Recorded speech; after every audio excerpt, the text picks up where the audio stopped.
to join Uncle Mac and all of the other brothers and sisters to be a part of this spiritual event, the whale dance and the whale song. The whales communicate through Morse code-like patterns of clicks called codas. For decades, scientists have been wondering what the whales are saying. In continuing that song, and you heard all the language and the movement is something else. You wouldn't even recognize me anymore. Not that you knew me back then, but it all comes back to me in the end. It's a privilege to be able to sing up to whales and bring that story to life again, to be a part of it. It's just such an honour to have it there for our future generations to continue on practice for many, many more years. Guruvul is that ancient fellow who connects us to the past, the biggest living thing that's ever existed. And people go thinking the dinosaur's gone. He's still here, and yet people can't even notice that and understand that story, that he feeds on the tiniest little thing, that he takes his time and her time moving this way and that way, showing us patterns that don't need to change.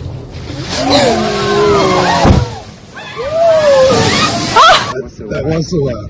That's why when a whale sings, he's not singing for what's on the earth. Yeah.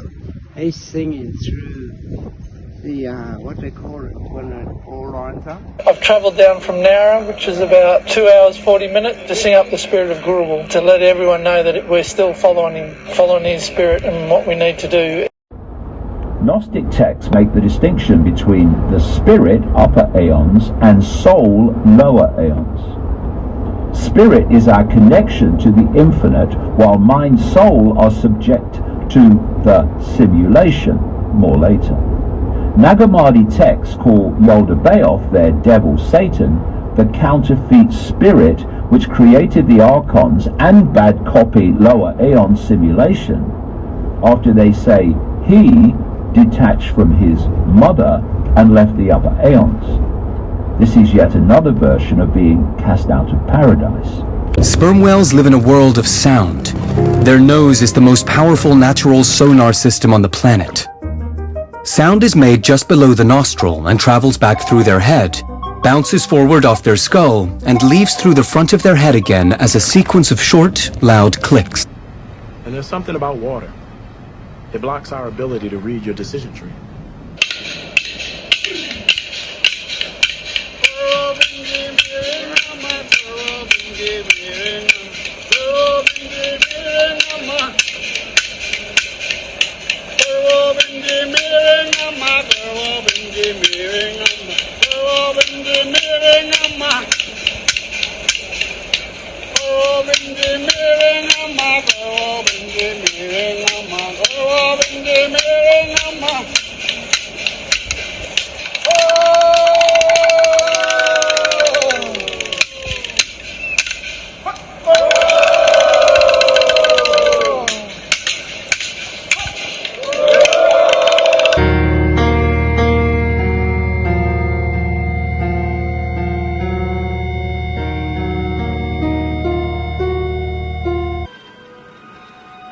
Come back with me. Come back.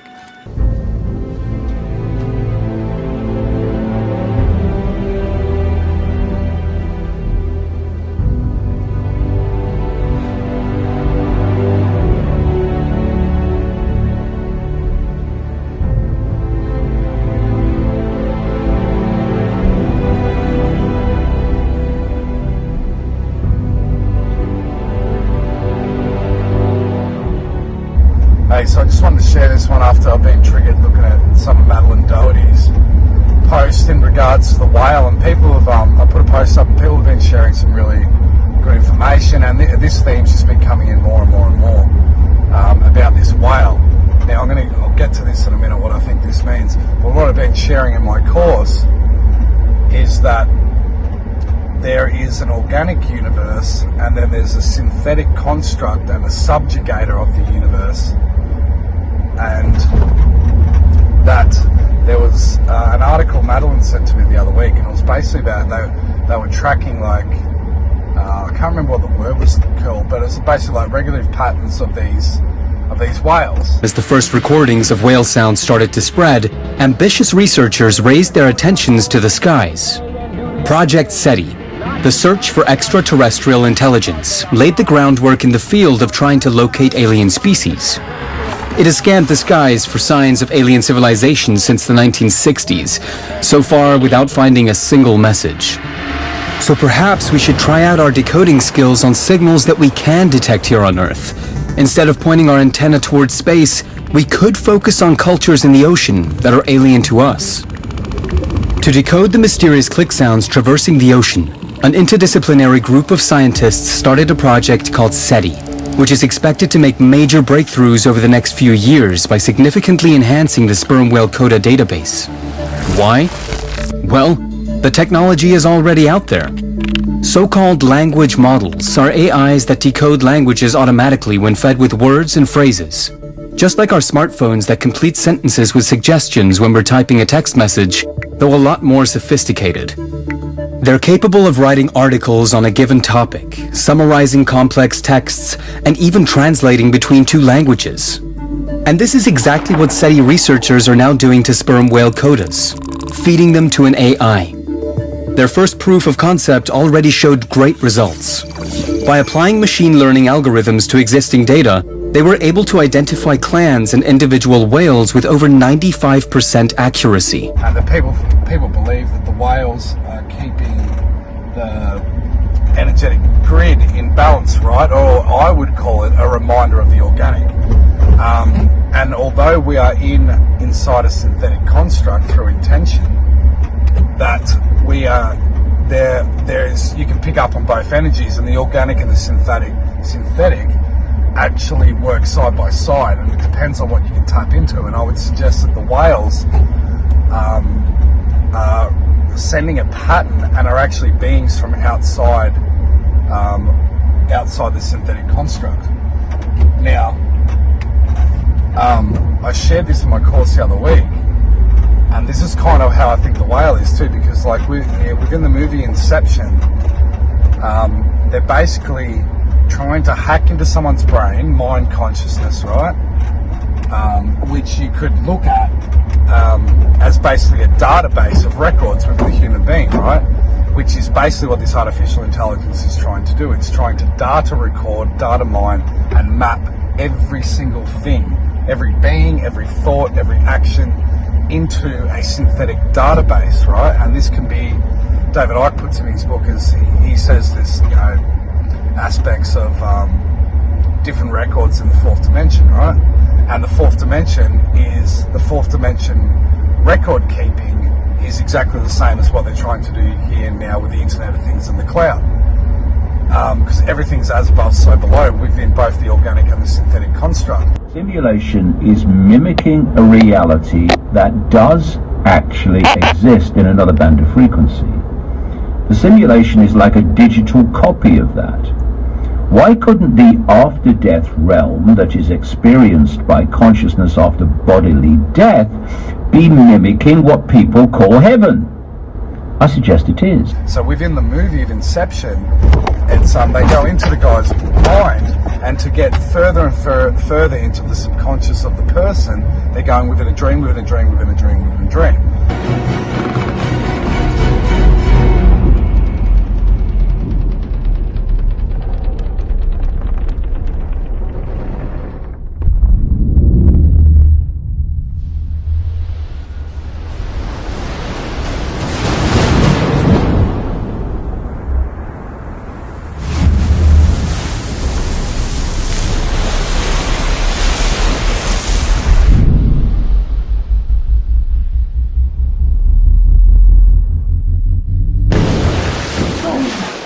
Is explaining the fractalization and our multidimensional nature.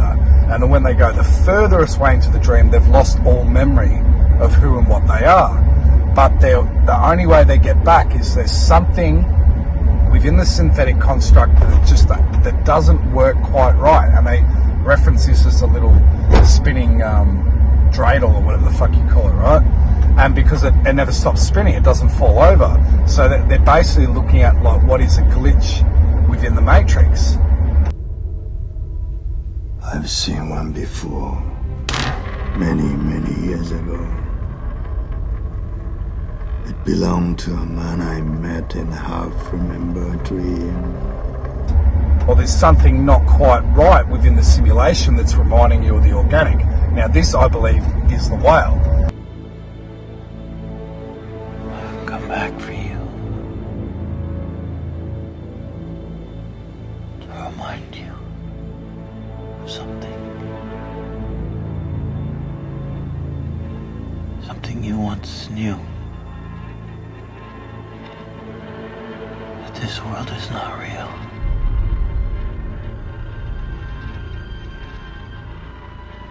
To convince me to honor our arrangement. To take a leap of faith, yes.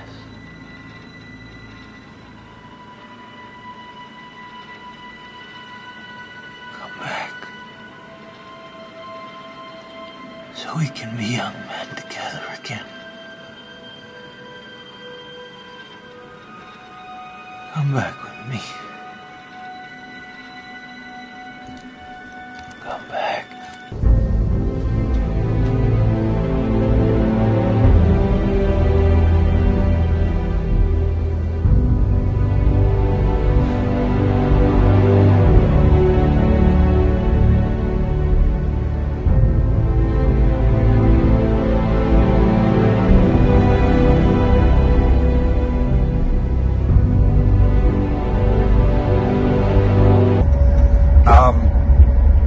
Now, I read another book many years ago called Liquid Mirror by Kelly Lachey. She describes this organic energy, fluid-like energy, that is in the construct of the universe.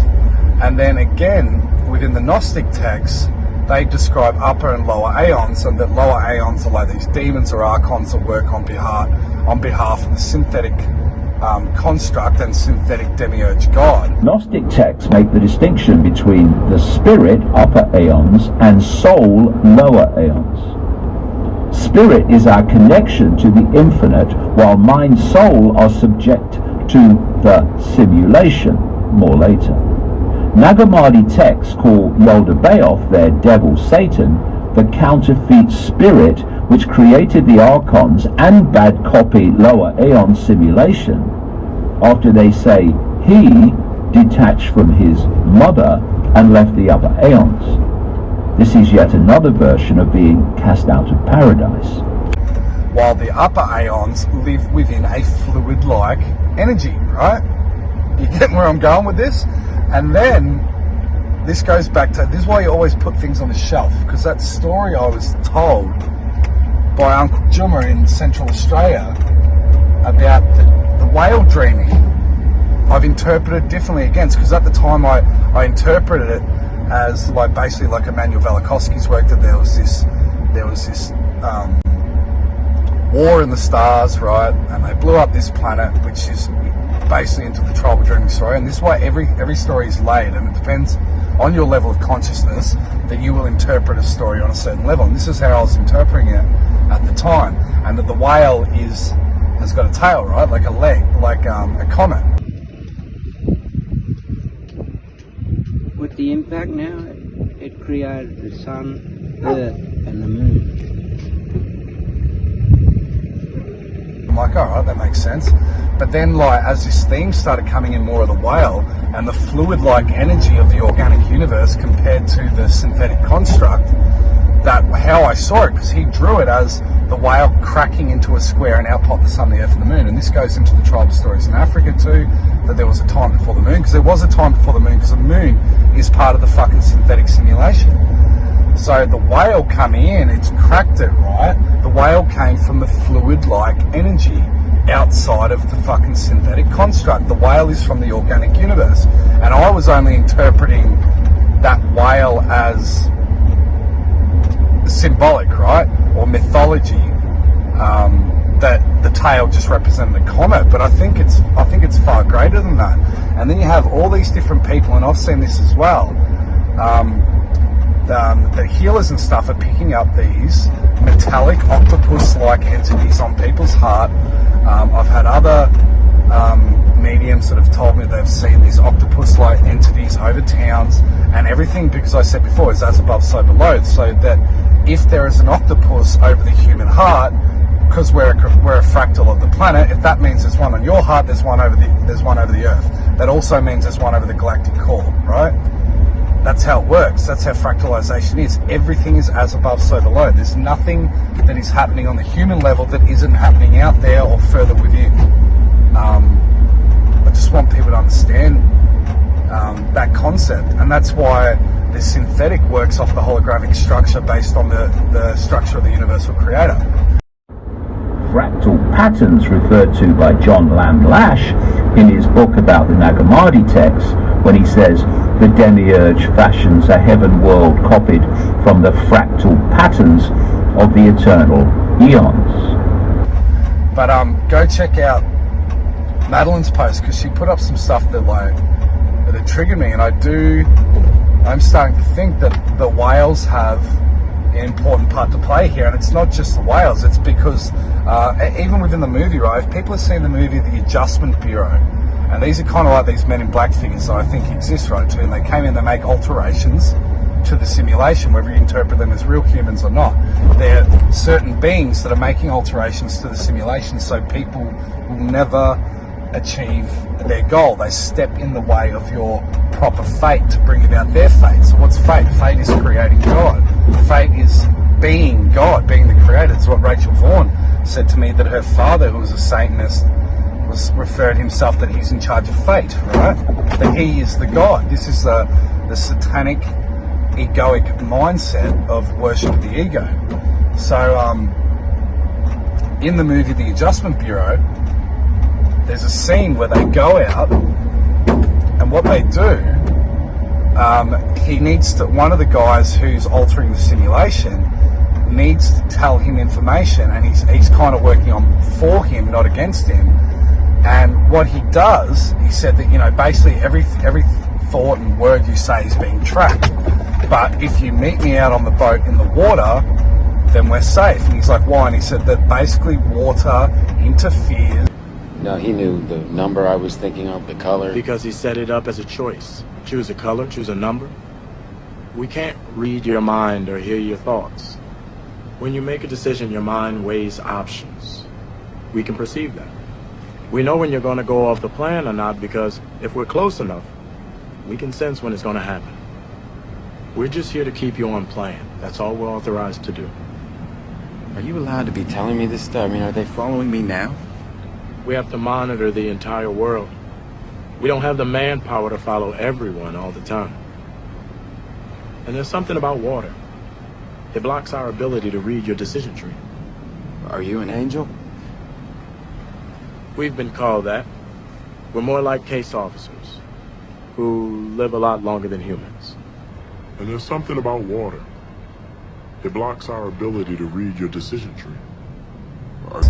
With the synthetic, where he says interferes with their communication. They can't hear you over the water. So again, what's that? The natural fluid-like energy impacts and interferes with the synthetic structure. It's all about water. And even in the Q post, right, it says watch the water. It's all about water. And water is money. Money is water. As Jordan Maxwell used to say, money isn't like water, money is water.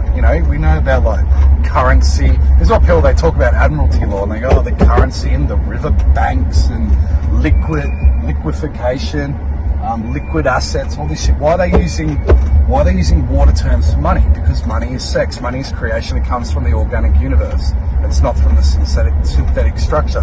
The synthetic structure is rigid, although it must mimic the organic structure. This is how you can pick up on it. It's rigid, and that's what Madeline shared that before too, around the Exmouth Harold Holt base in Western Australia, that it's a hexagram, and hex is 6, which is Al, which is Saturn, and even Al, right, the rain god, Elohim, God, the God of the Bible, the demiurge, he's called the Father in heaven, and he's the Father in heaven because what? He brings the rain. Again, it's all water. And that's the synthetic overlay that they say Al brings the water, because that's the counter mimic. Al does not bring the water, right? Well, within the synthetic structure, it does bring the water. But yeah, there's so much more I could say on this. I'm gonna, for those in my course, I'm gonna go into it much deeper, but I just kind of wanted to get this out and see if other people were having this theme of the whale and water coming up, right? And again, like, because I said before, money is water. Water is money, but water is sex, right, too. Money is water by law. So when a ship, this is why all ships are female by law. All ships, rocket ship, sailing ship, air ship, it doesn't matter. If it's a ship, it's female. Right. Because the captain always refers to his ship as she. Right. She's a good ship, or she's done this. Why she? Because she delivers the product. Right, too. That's why you birth out of the canal. It's the fluid-like energy. And what type of whale is it called, right? That they were tracking? The sperm whale. Creation. Unbelievable.